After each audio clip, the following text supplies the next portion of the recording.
Ito guys yung tinutukoy ko sa inyo kung bakit ako nagkakabit ng digital gauge sa aking mga sasakyan. Kasi kagaya nito, makikita nyo dito sa ating temperature gauge na analog, nasa gitna na yung ating temperature. Gitna. So ibig sabihin nasa normal temperature na tayo. Makikita nyo dito sa ating digital gauge, 85 degrees Celsius siya. Okay? So sa 85 degrees Celsius, yan yung temperature na bumubukas na yung ating thermostat.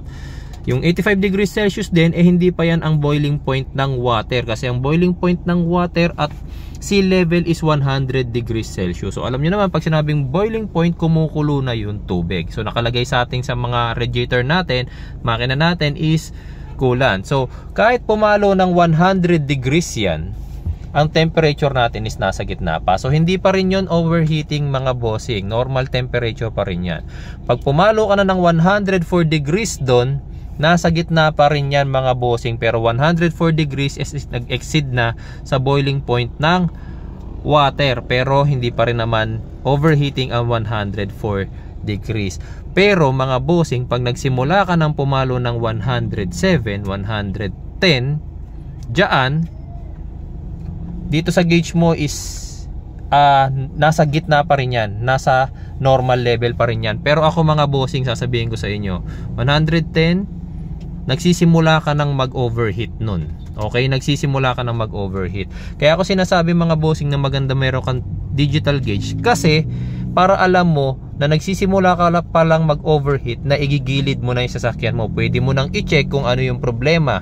Baka naputulan ka ng belt, baka nag-leak yung coolant mo, hindi mo napansin, baka nabutas yung radiator mo, naubusan ka ng coolant, something like that, or nasira yung fan ng iyong radiator, hindi na siya napapalamig ng maayos, 'di ba? So mas maganda mga bossing na maiwasan ang overheat kesa yung nag-overheat ka na dun ka palang mag-aak. Kasi kapag nag-overheat ka na mga bossing, nakita mo lumalampas ka na sa gauge or nasa red level ka na, dun ka palang aak mga boss, too late na. Too late na para sa makina mo kasi maaring marami nang na-damage sa kanya kasi nag-overheat ka na. Hindi yung nagsisimula ka pa lang mag-overheat, pumalo pa lang ng 110, nakita mo na 105, nakita mo na, which is not normal.